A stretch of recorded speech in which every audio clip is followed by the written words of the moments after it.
But Fletcher, I mean, he's just an unbelievable shooter. Have you ever seen a player like him, and who do you think he's comparable to?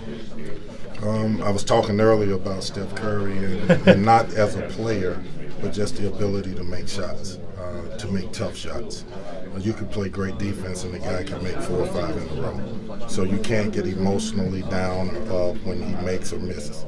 You just got to keep playing, make every shot difficult, and see what happens. Thanks, Kitty. How do things change, the mindset of the team if PJ's not on the court?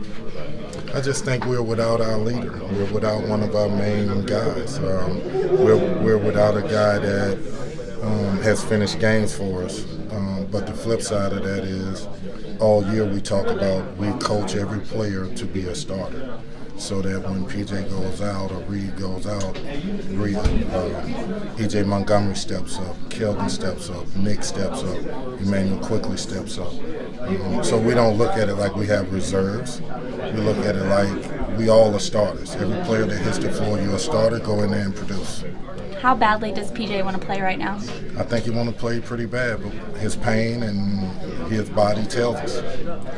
Do you have to guard against kind of the idea that it is Wofford and you're not playing a traditional power again, or do you think the guys are past that at this point in the season? I think the guys, when they look at the film and they go through the preparation of this team, they know that they're a really good offensive team, and they respect them.